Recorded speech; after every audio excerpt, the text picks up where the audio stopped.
Et bravo, bravo à Jean-Sébastien donc pour cette présentation dans les temps à quelques secondes près. C'est quand même un exercice qui est pas facile.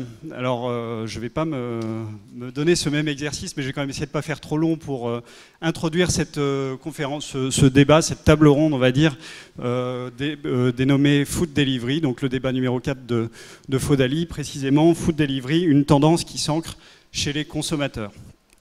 Voilà le thème. Donc moi je me présente très rapidement. Donc je suis Pierre Bougaud, donc je suis le délégué Nouvelle-Aquitaine d'Agri Sud-Ouest Innovation, qui est le pôle de compétitivité agricole et agro-industrielle sur le Grand Sud-Ouest. Quand je dis Grand Sud-Ouest, ça va quasiment à l'est, puisque maintenant est un peu puisque c'est Nouvelle-Aquitaine et Occitanie. Voilà. Donc j'ai le plaisir de représenter Agri Sud-Ouest Innovation aujourd'hui et d'être partenaire pour la deuxième fois de Fodali. Voilà, donc pour revenir un petit peu sur ce thème Food Delivery, où Delivery c'est la livraison à domicile de produits alimentaires frais, c'est ce qu'on entend derrière ces termes. J'avais envie de revenir un petit peu, j'ai fait une petite recherche comme ça sur le thème, et je me suis dit je vais trouver que de la haute techno, des trucs très compliqués, une liste de start-up, etc. Puis je suis tombé sur une photo en noir et blanc, une photo du début du XXe siècle, je pense, ou fin 19e, avec un cheval, une carriole et puis un gars qui porte du lait. Puisque effectivement, le food delivery, c'est pas une histoire toute nouvelle, c'est plutôt aujourd'hui de nouveaux outils et de nouvelles organisations qui font qu'on est dans l'innovation. Mais effectivement, je voulais juste revenir effectivement sur cet aspect food delivery, et donc justement sur un exemple. Voilà, cette photo en noir et blanc, c'était à Edmonton, c'était au Canada. J'ai pas eu le plaisir d'y aller, mais c'est la capitale de l'Alberta au Canada. Une ville aujourd'hui qui fait à peu près 800 000 habitants, avec l'agglomération 1 200 000 habitants.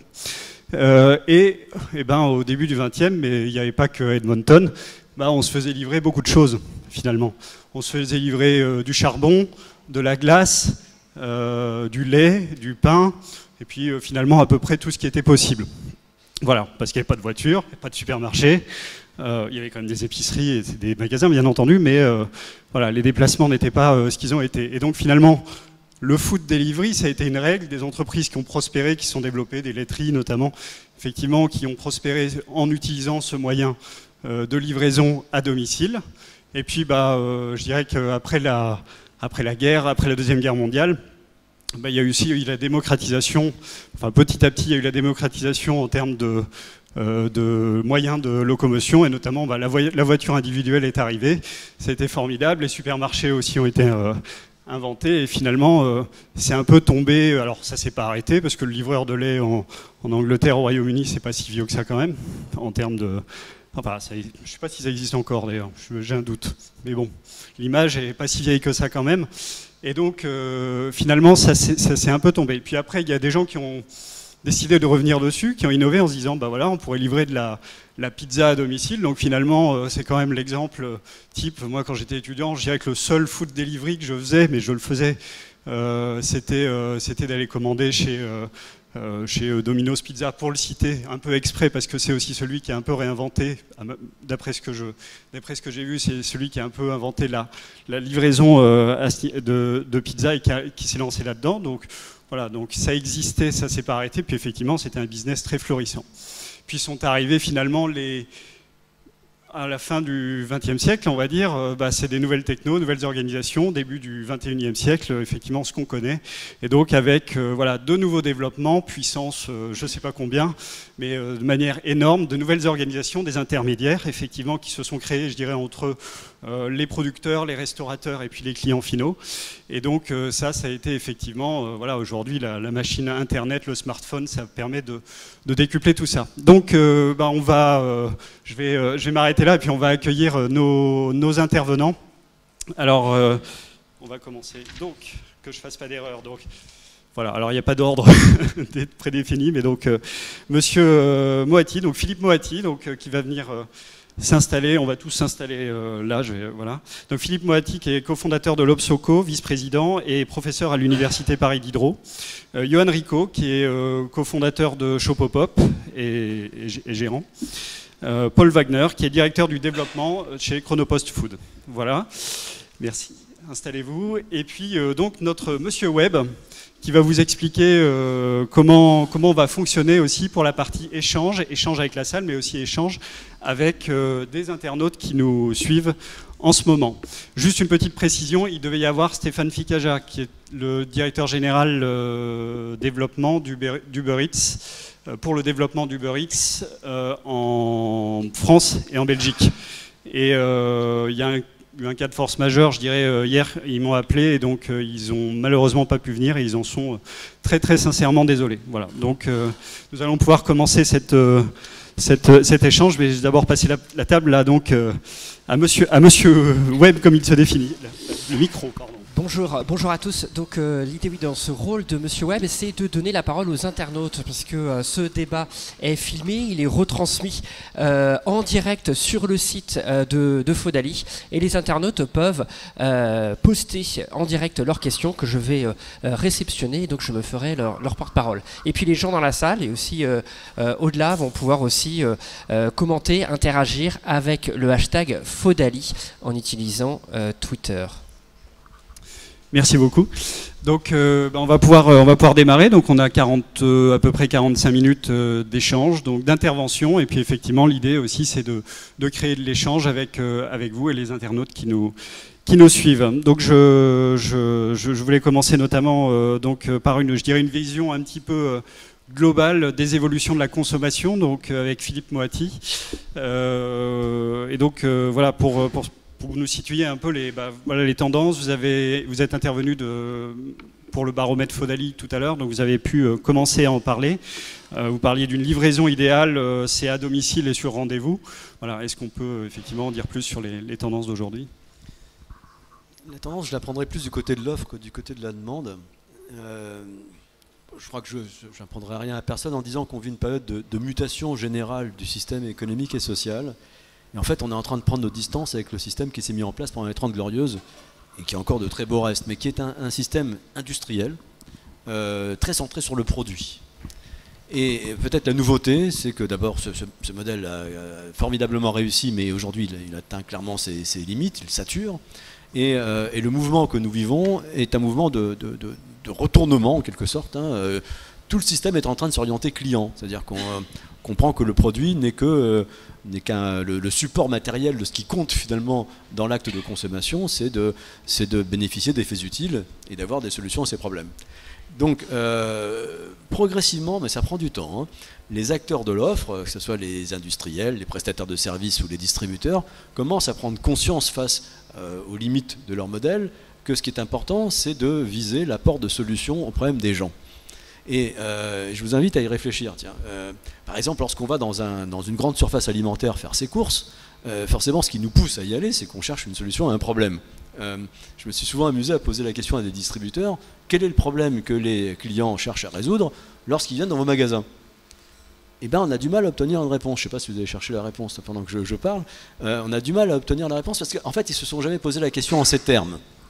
Donc moi je vais vous dire là, ce qui nous amène, enfin si vous êtes comme moi en tout cas, si vous ne prenez pas un plaisir en soi à sillonner les allées d'un magasin d'alimentation, ce qui vous y pousse c'est de chercher une solution de ravitaillement de la maison. Voilà. Et vous avez de la même manière un problème tous les soirs, c'est qu'est-ce qu'on mange, il faut nourrir la famille, etc.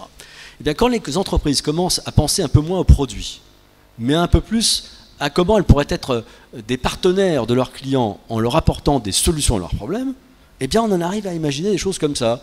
Donc par exemple des solutions repas. Des solutions repas, pas des produits pour manger, mais des solutions repas. Ou, soyons encore plus audacieux, on en reparlera peut-être dans la futurologie qui accompagnera notre discussion, des solutions de réapprovisionnement de la maison. Voilà. Et quand on commence à penser comme ça, l'univers du possible devient considérable. Donc le premier élément qu'il faut avoir à l'esprit pour comprendre ce qui est en train de se passer, c'est qu'on commence enfin à penser client, penser problème et penser solution. Après, il y a un deuxième problème qui se pose, et celui-là on l'abordera peut-être dans le fil de la discussion, c'est qu'il faut arriver à bâtir des solutions, d'abord qui soient pertinentes par rapport aux besoins des gens, donc avoir bien compris la nature du problème pour avoir une solution qui tienne la route, mais il faut trouver le modèle économique pour que ça rentre, pour que ça marche, si vous voulez. Parce que le problème de cette approche en termes de solution, on qualifie ça aussi de modèle serviciel, on rend service. c'est que ça coûte. Établir une relation de service avec un client, ça coûte. Alors quand on a un petit nombre de très très gros clients comme dans le B2B, on peut sortir le tapis rouge, écouter le client, bâtir une solution avec lui. Quand on a un très grand nombre de tout petits clients, comment on fait pour mettre en place cette relation de service, apporter la solution dans des conditions de coût qui font qu'on ne revienne pas à ce qui se passait avant la révolution industrielle, où seuls ceux qui avaient les moyens pouvaient consommer une production qui était produite par des artisans sur mesure en quelque sorte. Donc voilà, les deux grands enjeux à mon avis, on va sans doute discuter collectivement, c'est comprendre qu'on est dans une logique servicielle ici, c'est-à-dire d'accompagner les clients dans l'obtention d'une solution à un problème, et peut-être que vous ne viserez pas exactement le même genre de problème, et deux, comment on arrive à maîtriser l'équation économique, c'est-à-dire comment on arrive à maîtriser les coûts. Et si vous me redonnez la parole tout à l'heure, j'essaierai d'expliquer le paradoxe, pourquoi ça existait dans les photos en noir et blanc, pourquoi ça a disparu. Et c'est la même explication que pourquoi il n'y a plus de barbier, pourquoi il n'y a plus de cireur de chaussures alors qu'on en avait dans le temps. Donc ça nous remet au cœur de la discussion la question de l'équation économique. Les barbiers reviennent. Ils reviennent, oui. Pas encore les cireurs de chaussures, mais pourquoi pas. Merci beaucoup. Donc justement en rebondissant sur ces aspects-là, et puis effectivement alors sur deux aspects très différents, puisqu'on a Shopopop qui vous définissez un peu comme le Blablacar de la livraison entre particuliers, on va, pour dire ça. Et puis de l'autre côté, on a effectivement Chronopost Food, donc le groupe La Poste, qui effectivement a une puissance de frappe non négligeable, et puis qui s'est lancé effectivement il y a quelques années, c'est même 2 ans, voilà, donc quelques années, sur effectivement la livraison pour la partie produits alimentaires en particulier, en se basant effectivement sur une expérience et un réseau important. Donc je vais commencer. Alors Monsieur Wagner, effectivement, vous allez pouvoir peut-être présenter l'activité, l'activité Chronopost Food. Oui, avec plaisir. Bonjour à toutes et à tous. En juin 2014, le président de Chronopost, Martin Piechowski, est allé au Japon avec son équipe pour voir ce que faisaient nos amis japonais en termes de distribution alimentaire, sachant que c'est un des pays où le B2C et le C2C priment sur le B2B, à savoir qu'il n'y a pas vraiment de grande surface et que beaucoup des transports alimentaires se font en petits camions et donc en température dirigée. On est revenu de ce voyage en se disant qu'il y avait un gap dans le marché français, à savoir que le transport frigorifique, historiquement, se fait avec des transporteurs frigorifiques, donc avec des semi-remorques et des camions frigo, ou effectivement des solutions de froid autoportées, donc des bacs polystyrène avec des pains de glace qui n'assurent pas vraiment la chaîne du froid et surtout ne la garantissent pas. Nous avons donc fait une étude avec donc, les Échos qui nous ont aidés donc, à savoir comment effectivement approcher ce marché français. Et nous avons mis le projet en route donc, en novembre 2014 en construisant donc, ce réseau du service Chronofresh, donc de Chronopost, qui aujourd'hui est maintenant capable de livrer en A pour B avant 13 heures, donc en J+1, tous les codes postaux français sans exception, en température dirigée pour des produits donc, frais et surgelés. Donc nous avons donc construit ce réseau agence par agence. Tous les agences Chronopost aujourd'hui, il y en a 75 en France, sont équipées de chambres froides positifs et négatifs, qui connectent donc avec donc, les services donc, de coursiers Chronopost, donc 5000 tournées par jour, qui collectent et livrent donc, partout en France, fin fond de la Creuse jusqu'à fin fond de l'Auvergne et jusqu'au Pays Basque. Donc aujourd'hui, nous transportons donc, des produits alimentaires pour les particuliers et les professionnels, donc B2B, B2C. On n'a pas encore commencé le C2C, mais peut-être ça viendra un jour, et avec grand plaisir si on peut collaborer là-dessus. Et donc la suite, c'est l'export. On vient de commencer l'Espagne, donc on a maintenant un service import-export vers l'Espagne, toujours en température dirigée. Et nous travaillons donc avec nos amis japonais sur une solution France-Japon et vers l'Asie après. Donc chaque année, nous ajouterons des services pour effectivement créer un réseau mondial d'ici quelques années. D'accord. Et Alors effectivement, donc derrière Chronopost Food, on a plusieurs entités. En fait, il y a donc Chronofresh, et après effectivement, la Poste s'intéresse aussi à ce qui se fait dans les startups, ce qui me permettra d'introduire effectivement après Johan Rico et Shopopop. Mais effectivement, on peut parler de Stuart et Restoin. Tout à fait. Effectivement, donc c'est vrai que Chronofresh, Chronopost Food, donc la filiale donc qui commercialise donc le service Chronofresh chez Chronopost, c'est vraiment la première fois que le groupe La Poste, si je peux me permettre, met les pieds dans l'alimentaire. Jusqu'à ce moment-là, ils n'avaient jamais prévu donc de solution de livraison pour des produits alimentaires. Se sont suivis effectivement donc le service Stuart, qui est effectivement un service de livraison en H, c'est-à-dire dans l'heure ou dans plusieurs heures, pour effectivement tout type de produits, y compris l'alimentaire. Encore une fois, pas en température dirigée, mais donc des produits alimentaires peuvent être livrés avec le système Stuart. Donc c'est surtout des vélos et des petits porteurs dans les régions urbaines, donc plus particulièrement Paris, Lyon aujourd'hui. Et effectivement, donc Restoin, que le groupe DPD dont dépend Chronopost aussi ont racheté pour effectivement donc les livraisons de plats cuisinés, donc de restaurants, surtout en région parisienne. Donc un signe parmi tous les autres projets du groupe La Poste. Donc vous savez, on en parle souvent par rapport à la mutation de ce groupe, par rapport au fait que nous livrons de moins en moins de courriers tous les ans, bien sûr, avec l'Internet. Donc nous avons 6 à 7% de moins de courriers à livrer, ça fait plusieurs milliards de plis. Et effectivement, donc notre président Philippe Val travaille quotidiennement et très dur à remplacer cette activité pour continuer à servir, si vous voulez, le peuple français avec donc des services à la personne que vous voyez dans les publicités en ce moment. Voilà, c'est vraiment la mutation du groupe en route. Merci. Alors Johan, je m'adresse à vous maintenant. Donc effectivement, Shopopop, je citais Blablacar tout à l'heure. Enfin, c'était pour reprendre le terme que vous m'aviez donné au téléphone l'autre jour. Alors les origines de Shopopop, il faut aller les chercher en Inde. Vous me disiez, racontez-nous ça. En partie, oui, effectivement. Donc Shopopop, c'est un service de livraison entre particuliers. Donc c'est vrai qu'on nous donne souvent l'étiquette du Blablacar parce que ça parle assez facilement à une grande majorité des gens. Donc on permet à une personne qui a effectué un achat dans un commerçant, donc chez un commerçant aussi bien physique que sur le web, de se faire livrer sa commande à domicile au jour et à l'heure souhaitée. Et la particularité, c'est que la livraison elle est faite par un particulier.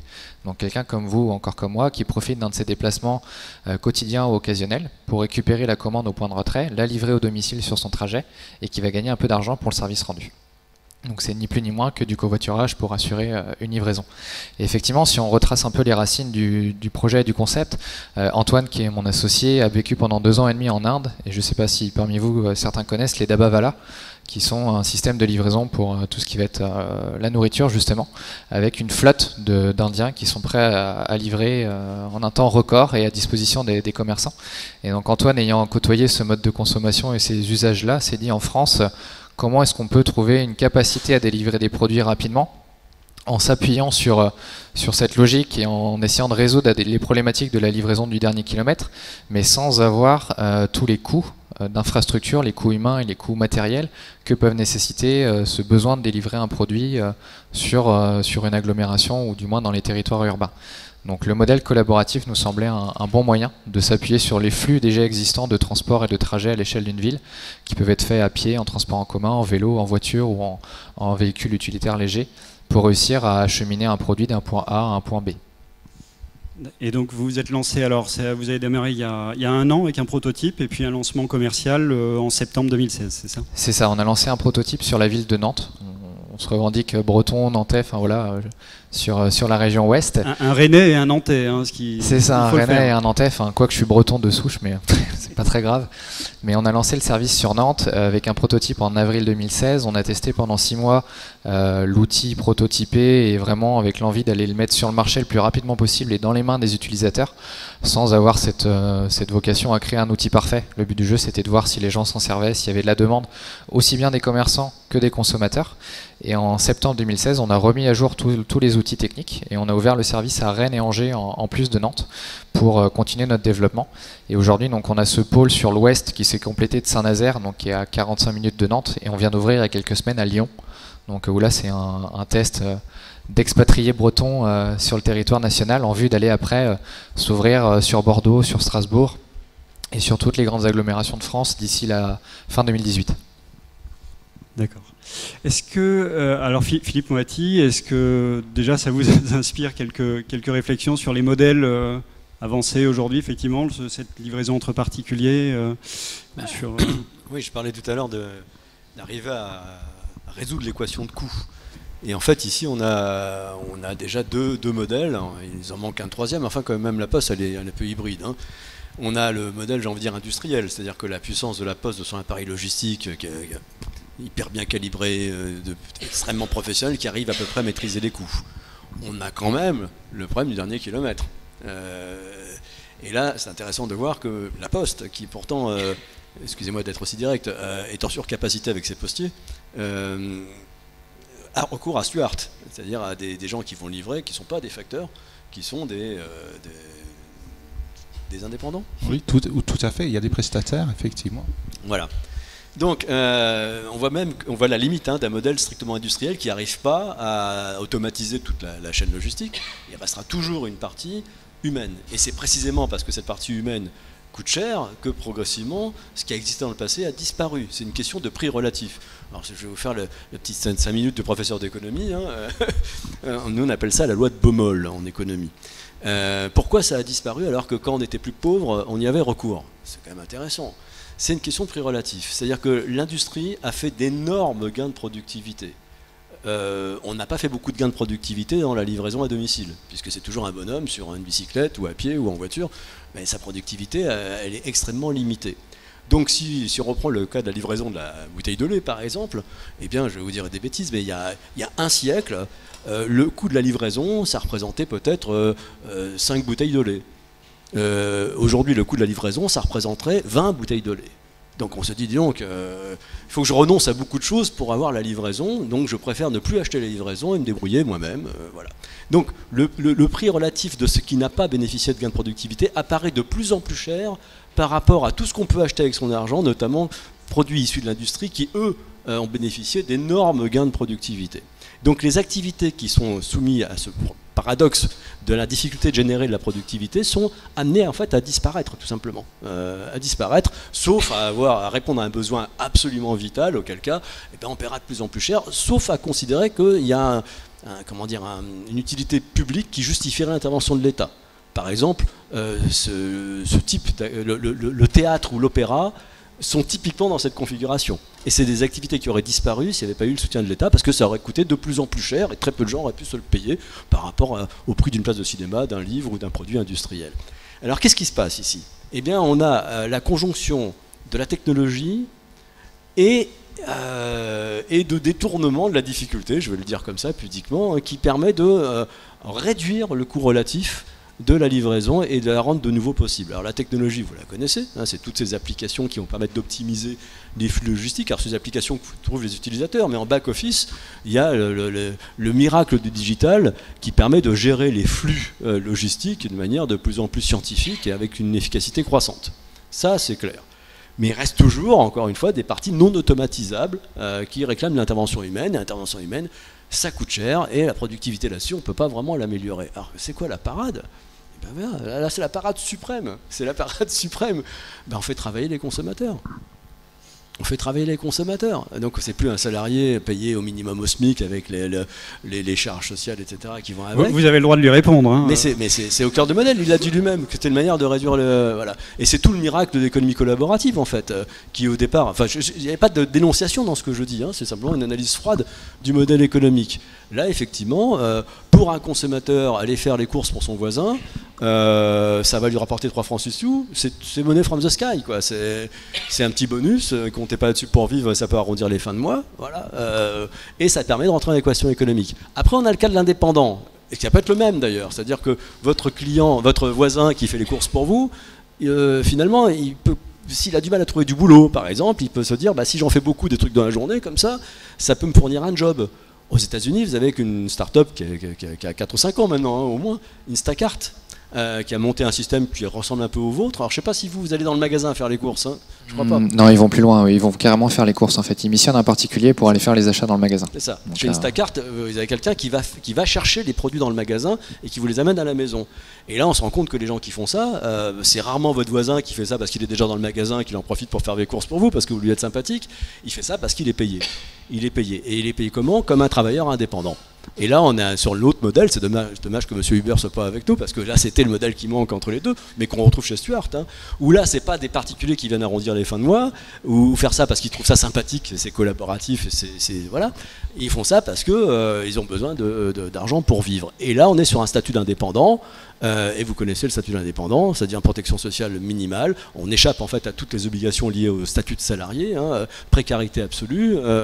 Et d'ailleurs, aux États-Unis, Instacart a eu de nombreux procès parce que il y a une subordination, comme les chauffeurs Uber d'ailleurs, hein, une subordination qui en principe nous renvoie au statut de salarié, mais on n'a pas le statut de salarié. Donc il y a des cas de requalification, mais sinon ça passe pas. Si vous devez payer ces livreurs comme la Poste paye ses postiers, ses facteurs, ben, l'équation ne passe pas. Donc vous voyez, l'innovation, elle est à la fois technologique et elle est sociale, c'est-à-dire qu'on a trouvé des moyens de réduire le coût de l'intermédiation humaine qui nous permet de mettre en place un modèle serviciel qui rencontre l'adhésion des consommateurs. Alors peut-être qu'effectivement ça va évoluer enfin, dans la vision du consommateur et peut-être que vous parliez d'équations, finalement il y a des paramètres ou des variables on va dire qui vont s'ajuster peut-être dans les modèles petit à petit. Enfin, on peut imaginer que ça bouge un peu sur ces questions-là. Je reprends la parole. Oui, ce qui peut se produire, on commence à le voir avec Uber, c'est-à-dire que progressivement, quand le modèle va trop loin et trop en porte-à-faux par rapport aux normes du moment, il y a un retour de flamme. Et Uber, on commence à le voir, la qualité du service est fortement dégradée pour le service de transport. Hein. La qualité du service est fortement dégradée et les prix sont en train de remonter parce que même un indépendant, si vous voulez, il doit manger. Il doit manger. Donc, et puis Uber doit prendre sa commission parce que pour l'instant, Uber n'a pas fait la preuve de sa rentabilité. Donc, on n'est pas sûr que le modèle soit complètement viable s'il ne repose que là-dessus, si vous voulez. Donc ensuite, il faut réfléchir à des formes d'organisation, et on retrouve la partie plus noble de la chose. Hein. Comment on peut essayer de rationaliser quelque chose qui, pour l'instant, fait encore intervenir beaucoup d'interventions humaines. Et là, je crois qu'on ne coupera pas à une réflexion collective, parce que c'est forcément systémique, sur comment on réorganise la logistique urbaine si effectivement la livraison à domicile de repas, de denrées de fond de placard, etc., doit se diffuser. Là, vous avez vu les résultats du baromètre, c'est quand même ça, notamment dans le milieu urbain, que les gens plébiscitent, hein, une livraison rapide à domicile. S'il y a une demande sociale dans la matière, et si ces solutions de bout de ficelle qu'on a trouvées jusqu'à maintenant ne se révèlent pas viables sur le long terme, il faudra réfléchir à comment on structure le tissu urbain, comment on le dote d'équipements collectifs qui permettent de maîtriser le coût de cette livraison à domicile. Juste pour rebondir sur ce que vous dites, juste deux points. Le premier, ce que nous on voit donc chez Chronopost, depuis qu'on a commencé, donc démarrer ce service, tout est en fonction du panier moyen, donc du client. C'est-à-dire que une livraison effectivement coûte très cher aujourd'hui, mais effectivement est viable selon ce qu'achète le client. Donc nous avons des clients par exemple qui sont des pure players, donc qui vendent des paniers de repas par exemple. Il y en a qui vendent des côtes de bœuf, d'autres du fromage, etc. Mais la règle est toujours la même. Quand vous arrivez à la caisse pour commander vos produits, vous regardez ce que vous avez acheté et vous regardez le prix du transport. Et c'est à ce moment-là que vous appuyez sur le bouton. On a étudié tout ça et logiquement, aujourd'hui, on est assez étonné nous-mêmes du revenu moyen que nous avons par colis envoyé, qui est quand même assez élevé comparé à un Chronopost normal. Et c'est vraiment parce que les produits qu'achètent les gens, c'est pas seulement parce que c'est des produits chers, c'est pas que du caviar, des truffes, etc. C'est aussi des pommes de terre, je vous assure que c'est vrai. Mais en fait, ils achètent en assez de quantité pour que la livraison soit insignificative par rapport donc au prix du produit. L'autre chose qu'on voit aussi, c'est que la livraison sur rendez-vous le soir, qui est un service que nous avons mis en place récemment, et ça c'est quelque chose aussi, je pense, dans le C2C, qui doit se faire beaucoup, permet effectivement que, surtout en B2C, puisqu'on fait les deux, mais surtout en B2C, que les clients qui souhaitent être livrés donc de produits frais, voire de produits surgelés, puisque le service existe aussi, peuvent en fait être livrés chez eux jusqu'à 10h le soir, avec un service clientèle qui est ouvert jusqu'à 22h et jusqu'à 14h le samedi. Tout ça, par rapport aux mutations des besoins alimentaires qui est en train de se passer aujourd'hui, on se rend compte que c'est des services que les internautes, les clients, les consommateurs sont prêts à payer un petit peu plus pour éviter d'aller faire les courses eux-mêmes. Ça coûte de l'argent, ça coûte du temps après une journée au travail, et parce que bien sûr il n'y a pas de réfrigérateur ou de congélateur donc sur le lieu de travail, ou s'il y en a, ils sont très très petits, donc pas viables. Merci. Yohan Rico, effectivement, aujourd'hui le panier, on parlait de panier moyen, juste, on en est à peu près à quel niveau sur l'alimentaire notamment? Je rejoins à peu près les analyses qui sont faites à côté de moi. C'est vrai qu'on se rend compte que aujourd'hui, le prix de la livraison est facilement absorbable pour le consommateur dès lors qu'on est sur des volumes qui vont être à 90-100 € d'achat. Nous, ça fait partie des volumes de commandes qu'on génère, puisque notre marché prioritaire va être sur le drive alimentaire. Donc il y avait mon drive local qui en parlait tout à l'heure. Aujourd'hui, nous, 80% des livraisons sont des livraisons issues du drive que vous allez faire chez un Leclerc, un Carrefour, un Auchan, un Chronodrive. Donc, et on est dans cette logique que le click and collect, donc, dont fait partie le drive, a permis de réduire le temps consacré au parcours et à l'achat en magasin. Et aujourd'hui, le consommateur, lui, veut l'acheminement de ses produits à son domicile, et les commerçants, les professionnels souhaitent le moyen de distribuer ce produit jusqu'au domicile et jusqu'à la porte, voire même à l'intérieur du domicile du client, en ayant le moins de coûts possible. Donc on est sur cette logique, pour nous, du tarif comme un coût d'opportunité. Donc c'est quelque chose qui est très développé aux États-Unis, mais très peu en France, l'opportunity cost. Et on parlait d'Instacart tout à l'heure. Ce qu'il faut savoir, c'est qu'Instacart, si vous faites un plein de courses, chez Instacart, pour un panier à 100 €, ça va vous coûter 170. En France, je suis clairement, je mets ma main à couper qu'il n'y a personne ici dans la salle qui est prêt à payer 70 € de plus pour que quelqu'un aille faire ses courses dans le magasin. Aux États-Unis, oui, parce qu'ils mettent en face l'opportunity cost. Donc nous, le modèle et la tarification de notre livraison s'appuie sur ce concept-là, de se dire qu'en territoire urbain, ça prend du temps, il y a les bouchons, c'est pas spécialement très très agréable de devoir être confronté au pic d'activité dans les supermarchés ou dans les hypermarchés. Donc de pouvoir se faire livrer à domicile pour 6, 7 ou 8 € sur ce qui est aujourd'hui notre tarif sur la livraison alimentaire, et ben, c'est facilement absorbé sur une commande à 95 ou 100 €, quoi. Allez-y. Oui, cette notion de coût d'opportunité est vraiment intéressante. C'est effectivement à combien on valorise 2 heures gagnées à ne pas aller chez Carrefour faire ses courses samedi après-midi, quoi. Et c'est vrai que dans la culture française en particulier, on n'a pas vraiment ça. Et je suis d'accord avec vous, hein, si on devait faire payer 170, il n'y aurait personne. Il y aurait personne. D'ailleurs, le e-commerce alimentaire, le cybermarché n'a pas réellement décollé. Ça ne fait même pas 1% de part de marché en France, hein. En partie parce qu'on facture la livraison et que les gens n'ont pas envie, quoi. Et j'aimerais bien savoir, s'il y a des spécialistes du e-commerce dans la salle, combien de commandes s'arrêtent au moment où apparaissent au bas du panier le coût de la livraison.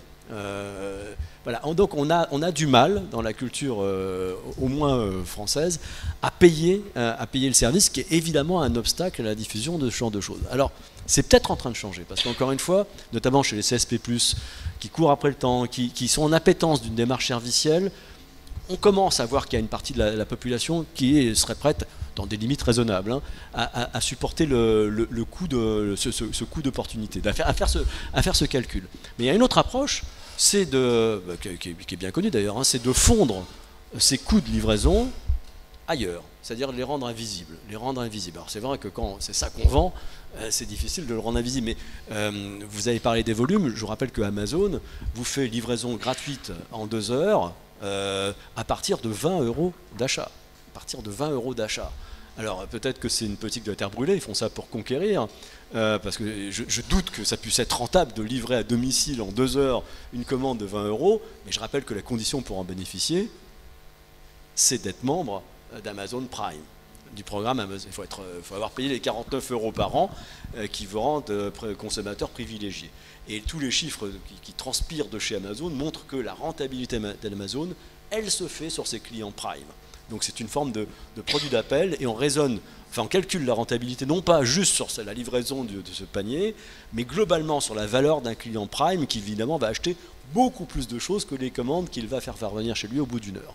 Donc vous voyez, là aussi une astuce pour régler le problème de l'équation de coût, c'est d'avoir une vision beaucoup plus générale du flux de valeur qu'on peut créer avec un client, et donc du coup le coût de la livraison, le noyer dans un calcul qui soit beaucoup plus large. Mais là, c'est là qu'on se rend compte que les acteurs qui ont une activité diversifiée ont beaucoup plus de facilité à noyer le poisson que ceux qui vendent précisément le produit livré à domicile, qui eux devront rentabiliser cette livraison à domicile. Je ne sais pas si je suis très clair dans ce que je vous dis. Je ne sais pas si je peux rebondir, mais ça fait partie aussi un peu des choses qui ont créé une barrière. On parlait tout à l'heure du fait de regarder le tarif de votre commande et le tarif de votre livraison, mais tous les pure players, donc tous ceux qui font que de la vente sur Internet, vous rabâchent marketing, c'est livraison gratuite. En fait, la livraison n'est pas gratuite, hein. Elle est offerte, mais tous les consommateurs et tous les gens du commun des mortels se disent en fait la livraison ça doit tout le temps être gratuit quoi. Mais en fait non, la livraison n'est pas gratuite. Donc dites-vous ils absorbent les coûts dans les marges. Voilà, c'est ça. Donc vous la payez. Donc que vous la payez dans le produit. Je peux citer Monoprix par exemple qui fait la livraison gratuite pour les commerces de proximité de centre-ville. Voilà, l'indice de prix sur une base 100, ils sont à 112 chez Monoprix. Donc vous payez la livraison dans les produits. Donc si vous devez demain payer une livraison à 5, 6, 7 €, dites-vous que vous payez peut-être juste vos produits au prix juste et que la livraison, pour le service rendu, vous allez la payer un tarif qui restera malgré tout attractif pour le service, quoi. Bien. Alors on va passer à la partie questions de la salle et questions Internet. Alors apparemment il y a pas mal de questions. Je vais passer voilà, Charles-Antoine prend le micro, notre monsieur web pour nous dire ce qu'il y a. Merci. Alors ça réagit beaucoup en fait sur le réseau, sur Internet et sur Twitter. Il y a le hashtag Faudali s'est affiché auprès de plus de 145 utilisateurs de Twitter. Donc c'est un événement qui résonne. On en est qu'au premier jour, hein, c'est ça. Il y aura encore demain. Et sur le débat actuel, il y a des questions et des remarques. Je ne sais pas trop par quoi commencer. Il y avait une question sur que représente le marché de la livraison, des chiffres. Finalement, là, il y a des chiffres qui ont été donnés, donc on va pouvoir mettre de côté cette question. Une remarque que je cite d'un tweetos. Le SMIC est le frein au développement de la livraison à domicile. En Inde, il n'y a pas de SMIC. La société doit faire un choix. Donc, ce qui pose peut-être la question de la réglementation ou d'autres choses. Il n'y a pas trop de code de la route non plus en Inde, donc ça permet d'aller plus vite. Une autre question, coursier, livreur, grande structure, enseigne, collaboratif, comment les clients font-ils leur choix? Et enfin, dans celle que j'ai sélectionnée pour l'instant, et le food delivery, est-ce uniquement pour les citadins de métropole? Point d'interrogation, point d'exclamation. Alors, est-ce que vous avez une réaction par rapport à... Ouais, je sais pas si vous voulez commencer. Ok, j'essaie de reprendre. La première remarque, c'était sur le SMIC. Ok, bon, pour répondre à ça, nous, c'est assez facile. On n'est pas sur cette logique de précarisation et de faire des livreurs particuliers une semi-professionnalisation de l'activité. Ce qu'il faut savoir, c'est qu'un utilisateur qui utilise l'application Shopapa pour faire des livraisons pourra gagner sur un an 5 000 €. C'est bloqué. Nous, sur la plateforme, voilà, un utilisateur qui veut, entre guillemets, aller jusqu'à ce seuil pourra gagner 5 000 €. Au-delà, il ne pourra plus utiliser la plateforme. Et donc 5 000 € lissés sur un an, c'est bien un complément de revenu, c'est pas un salaire. Donc on reste sur cette logique-là. Et si on creuse plus loin, si vous voulez faire 5 000 € de revenus sur un an, il faut faire 3 livraisons tous les jours de l'année. Donc il faut y aller, sachant que toutes les livraisons ne sont pas à faire au même endroit, les produits ne sont pas à retirer au même lieu. Donc même pour quelqu'un qui se dit je vais être livreur Shopopop, s'il met ses coûts de transport et de déplacement, l'usure de sa voiture en face pour faire 50 livraisons sur une journée à Nantes, c'est clairement pas rentable. Donc le modèle nous est pas construit là-dessus. Ensuite, la deuxième remarque, c'était sur le côté pour la ruralité. Avant cela, oui, coursier, livreur, grande structure, enseigne, collaboratif, comment les clients font leur choix?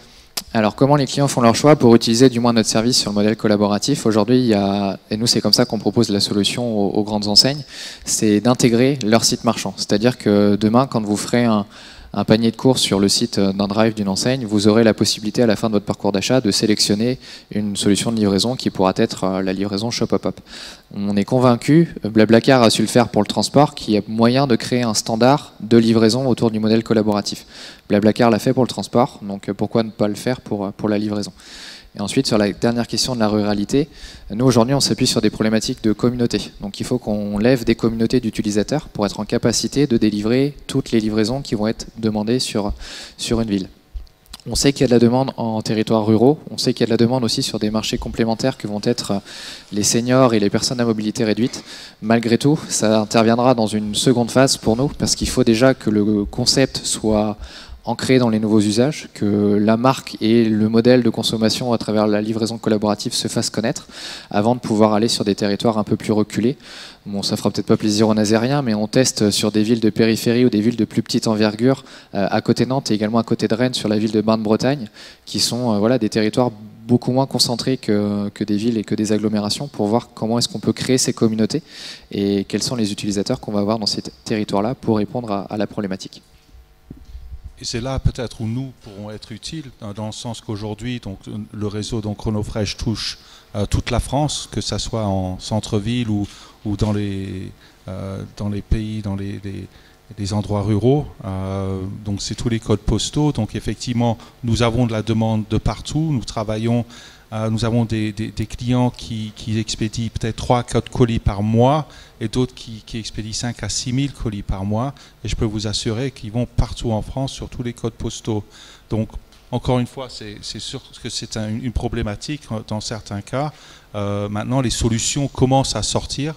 Quand on a commencé cette aventure, il y avait des marketplaces alimentaires qui, effectivement, avaient des produits magnifiques, mais qui n'avaient pas la logistique derrière. Et quand vous arriviez à la caisse, vous aviez 80 € de produits et 100 € de transport, simplement parce qu'ils devaient utiliser des transporteurs différents pour chaque produit. Aujourd'hui, tout ça fait partie d'un réseau. Pour revenir à ce que disait M. Moati, par rapport donc à cette compétitivité, c'est une question aussi de densité dans le réseau, de volume dans le réseau. Le plus de volume que nous aurons dans le réseau, le plus de densité, le plus économique nous pourrons être au niveau opérationnel, et nous pourrons répercuter donc ces économies sur nos clients et donc vous, donc le public qui vont acheter ces produits en ligne. Donc chaque année, tout ça va se démocratiser et il y aura de plus en plus de choix donc pour les internautes qui vont commencer à commander leurs produits, et ceux qui effectivement voudront leur livraison donc directement, même si c'est donc acheté en grande surface et livré par des solutions telles que la vôtre, nous pourrons aller en rural, peut-être avec des tarifs qui soient absolument viables. C'est pas impossible. Alors, Paul Wagner, justement, vous me parliez en termes de développement, justement, vous fixez des objectifs très... Enfin, vous ne parliez pas c'est pas ambitieux finalement, apparemment c'est une tendance... On suit le cours, on s'est fixé des objectifs ambitieux comme toute grande entreprise. Vous savez, nous sommes une entreprise dans une grande entreprise, mais je peux vous assurer qu'on rend des comptes tous les mois à notre actionnaire principal, et nous avons effectivement l'ambition de continuer à développer notre réseau. Aujourd'hui, nous expédions environ 2500 colis par jour, ce qui est comparé aux 500 000 par jour qu'expédie Chronopost est très très peu. Mais je peux vous dire que c'est sur mesure, c'est pas, on va dire, traité d'une façon très manuelle, parce qu'effectivement, on ne traite pas les produits alimentaires comme des CD ou des livres. Donc on fait très attention à cela et on fait évoluer le réseau pour faire en sorte que le niveau de service reste où il est aujourd'hui, donc il est très haut, je peux vous l'assurer. Et pour le futur, effectivement, nous pensons être à environ 20 à 30 000 colis par jour d'ici 2020, seulement sur le territoire français. Et puis effectivement, donc il y aura la partie export et import aussi. Nous avons de plus en plus de producteurs donc, européens qui souhaiteraient injecter leurs produits dans notre réseau pour pouvoir livrer en A pour B, donc vers le destinataire final, spécialement en B2C. Vous savez, c'est la première fois qu'il existe une solution, par exemple, où un producteur français aujourd'hui, un distributeur, un industriel, pourrait envoyer du produit directement de la France vers l'Espagne, à Almeria, jusqu'au consommateur final en température dirigée, avec donc la courbe du froid donc mesurée et donc disponible. Donc c'est très transparent, il y a beaucoup de valeur ajoutée, mais aussi, encore une fois, le plus de volume qu'on met dans le réseau, le moins cher ce sera, et dans quelques années, ce sera vraiment, tout le monde pourra l'utiliser. Merci. Alors dans la salle, vous avez des questions, j'imagine. Je vais faire passer le micro. Alors peut-être qu'il y a des nouvelles questions sur les réseaux sociaux avant, ou vous avez... Est-ce qu'il y en a un qui se lance pour... Oui. Alors, bonjour Véronique, c'est le caviar Perle Noire aux Aisies de Taillac. Donc on utilise déjà Chronofresh avec plaisir, on va dire, et un bon service. Au niveau du contrôle de la température, oui. Par contre, pouvez-vous m'expliquer comment vous faites ces contrôles? Alors, tout au long de la chaîne.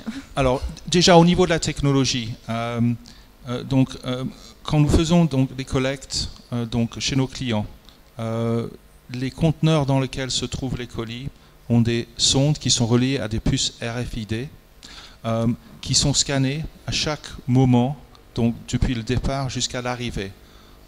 Donc, pour faire très vite, donc le coursier Chronopost rentre à l'agence Chronopost. Les conteneurs sont ouverts dans la chambre froide. Ils ne sont jamais ouverts avant pour garder la température à la chaîne du froid.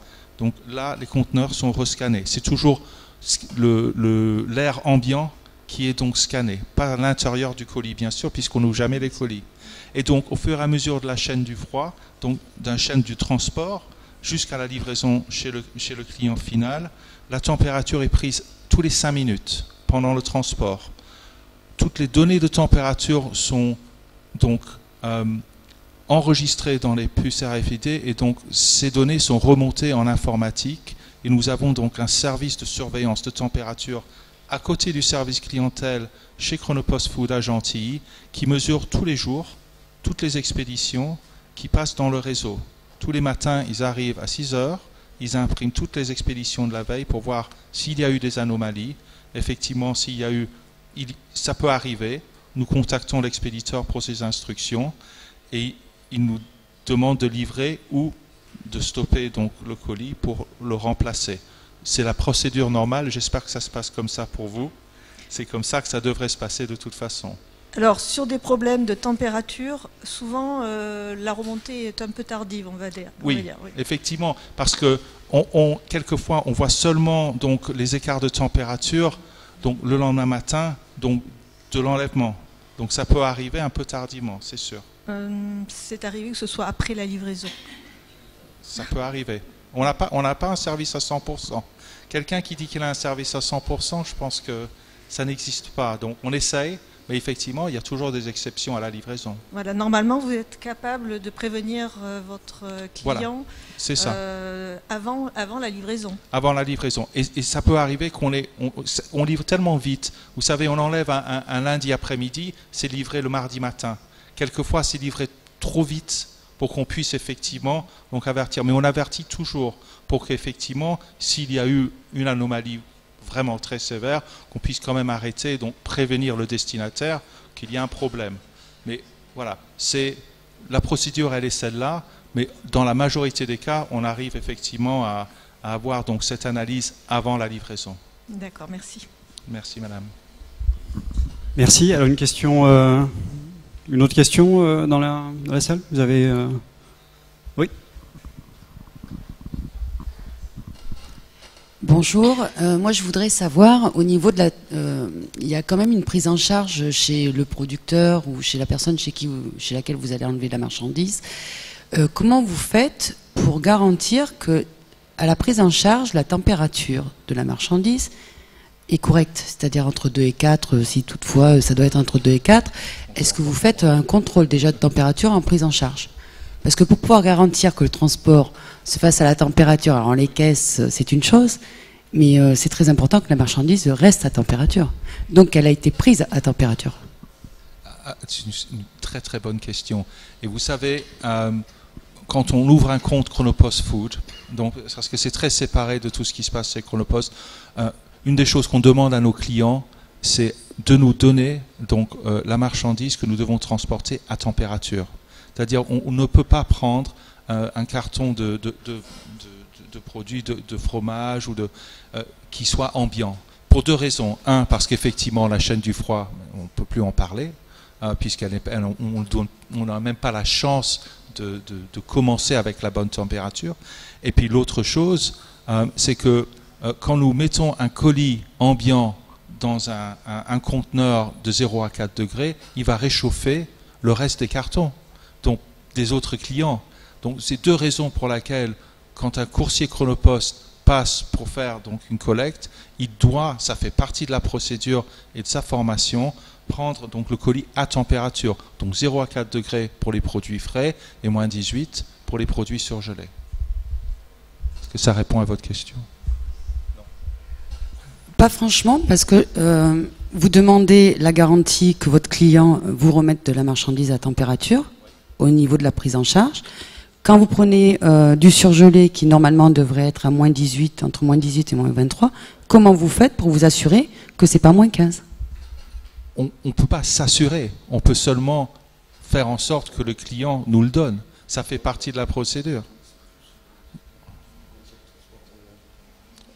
On ne prend pas la température du colis. Ça fait partie... fait, c'est la température de la caisse. Enfin, ce que vous garantissez, c'est la température... Si je comprends bien, parce que j'ai du mal à comprendre. Au niveau des caisses, c'est la température de la caisse. En fait, pas de la marchandise. En fait, les caisses, quand les caisses, donc on va revenir un tout petit peu en arrière au niveau de la procédure. Les caisses, les conteneurs. Je vais juste vous demander de faire assez rapide et effectivement après s'il y a des échanges techniques à faire, je peux vous invite continuer plus tard à le faire. Vous souhaitez. À le faire après, mais si effectivement s'il y a d'autres questions. Mais je vous laisse finir juste rapidement, puis après pour voilà. Même si c'est une question importante, on est d'accord, hein, mais c'est effectivement. Ouais.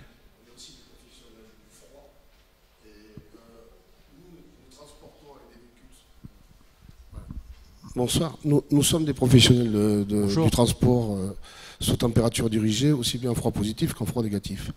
Donc effectivement, quand on entend quand on vous écoute au niveau de vos solutions, on se dit qu'on se fatigue pour rien, franchement, nous, tous les jours. Parce qu'effectivement, s'il s'agissait d'enlever la marchandise chez des expéditeurs, en faisant confiance à la température du produit remis par l'expéditeur, sans se soucier, parce que vous parlez de 75 plateformes réfrigérées en France. Vous n'avez pas dit combien vous aviez de véhicules sur température dirigée. Vous ne parlez pas des ruptures de charge. Vous êtes sur une caisse non réfrigérée, dans laquelle vous empilez plusieurs clients expéditeurs. Ça veut dire qu'à chaque fois que vous ouvrez votre caisse, vous êtes en rupture de froid. Quand votre véhicule est à 40 degrés en chaleur intérieure l'été, et que vous faites un passage chez un de vos expéditeurs et que vous avez votre caisse, vraisemblablement que vous devez quand même avoir une sérieuse rupture de froid, votre caisse ne va pas pour autant produire. Alors même si vous avez des plaques réfrigérantes à l'intérieur de votre caisse et une puce à proximité de la plaque, votre traçabilité ne fait que refléter globalement la température de la plaque. Mais en aucun cas le respect de l'intégrité du produit que vous ont remis vos expéditeurs. Et moi, ça m'interpelle un petit peu, quoi. Je trouve qu'au moment où on parle de produits sains, où on parle de qualité et autres, je ne suis pas convaincu quand même que cette précarisation de la logistique sous température dirigée soit quand même un outil futuriste. Voilà. Parce que je ne crois absolument pas du tout. Alors, on va laisser Paul Wagner répondre de manière courte, puis on va prendre une dernière question puisque le temps avance. Non, mais je comprends vos commentaires. Je peux vous dire 2 choses très rapidement. Un, je vous invite à l'agence Chronopost de votre choix pour voir exactement comment ça se passe. Après, vous me direz ce que vous en pensez. D'abord, non, parce que si vous, je comprends ce que vous voulez dire. quand on ne voit pas, on ne comprend pas tout. Et c'est difficile d'expliquer quand on n'a pas toute la technologie autour pour faire en sorte que vous compreniez comment on travaille. Vous êtes un spécialiste du froid, je ne conteste pas ça. Je peux vous dire qu'on a été formé par Semafroid sur tous les protocoles d'ATP pour le transport donc, de produits réfrigérés. On a des manuels comme ça dans toutes les agences. Je peux vous dire qu'on sait ce qu'on fait. Non, excusez-moi, laissez-moi vous répondre s'il vous plaît. Donc ça c'est une première chose. La seconde chose c'est que nous allons chez nos clients avec l'équipement nécessaire. Les conteneurs qui sortent de nos chambres froides sont tous à température, ils sont mis sous température, ils restent ouverts dans la chambre froide à la température nécessaire. Donc ils sortent de l'agence Chronopost à la bonne température.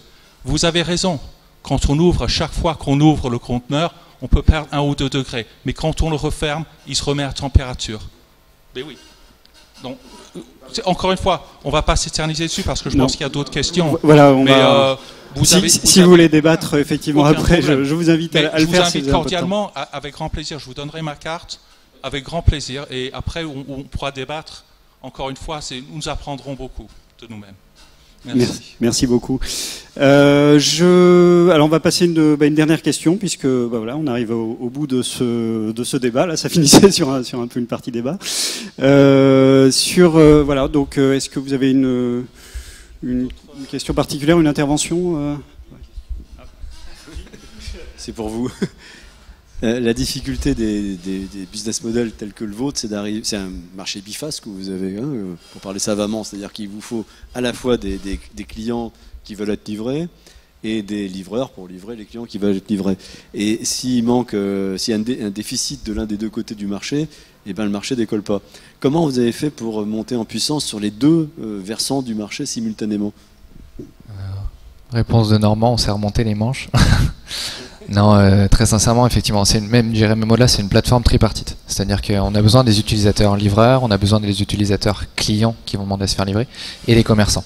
Du coup, il faut réussir à trouver des montées en charge dans ces trois leviers, enfin dans ces trois domaines-là. Il faut des commerçants partenaires qui sont prêts à tester et à mettre en place la solution. Et après, du coup, il y a tout ce travail de communication. Comment on fait pour avoir une croissance mesurée et contrôlée, parce que c'est aussi ça le but du jeu. Effectivement, ça passe par beaucoup de communication. Il y a beaucoup d'usages sur les réseaux sociaux pour trouver des utilisateurs.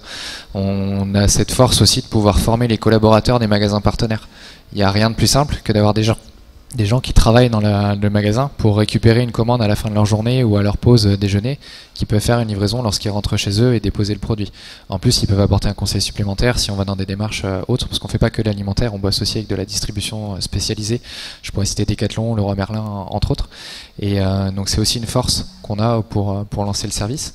Et après, c'est vous, tout simplement. C'est nous par toutes les actions de communication qu'on a, c'est vous par le bouche à oreille, c'est vous quand vous allez liker notre page Facebook et que ça va apparaître dans le fil d'actualité de vos amis qui vont voir qu'est-ce que c'est, comment ça fonctionne. Je vais essayer une fois, tiens ça marche, je vais y revenir plus souvent. Donc ça prend du temps. Il y a de la communication web, il y a de la communication print, parce qu'il faut animer les magasins une fois qu'ils sont prospectés et actifs. Mais ça se fait pas en un jour. Blablacar c'est pas fait en une année. Ils ont commencé en 2008, donc ça fait bientôt 10 ans. On sait très bien qu'on n'aura pas 5 millions ou 10 millions d'utilisateurs en fin 2017. Donc à nous d'y aller tranquillement. Ça sert à rien d'ouvrir toutes les vannes et de vouloir couvrir toute la France en 6 mois, parce que si on n'a pas ces communautés d'utilisateurs et si on ne fait pas connaître le service, il n'y aura pas d'utilisateurs ou pas de demande de livraison, donc ça ne sert à rien et c'est déceptif. Donc on apprend tous les jours. Excusez-moi, est-ce que ça veut dire qu'avant votre lancement réel, vous avez eu une phase préalable de pure communication, comme vous dites, auprès de vos différentes parties prenantes, avant de lancer vraiment le service ? Alors, je ne sais pas si je suis claire dans ma question. Si, très bien. Pour reprendre ce qui s'était passé sur Nantes, on a participé à beaucoup de concours de start-up, de pitch, pour aller faire connaître le concept, sonder des professionnels et des gens aussi un peu de l'extérieur sur est-ce qu'il y avait un avenir et un potentiel. Et ça nous a permis, sur Nantes, déjà de créer une dynamique et des communautés d'utilisateurs, d'alimenter une page Facebook alors qu'il n'y avait aucune livraison sur Nantes. Et le jour où on a lancé le service sur Nantes, il y a plein de gens qui nous ont dit « on ne comprend pas, vous n'existiez pas, ça ne marchait pas avant ». Bah en fait non, on a fait que communiquer, que teaser en disant que ça allait se lancer, qu'on était en train de démarcher des commerçants, de créer ces communautés. Donc et ça sur, pour Nantes. Sur combien de temps à peu près 2 mois, 3 mois, 6 mois?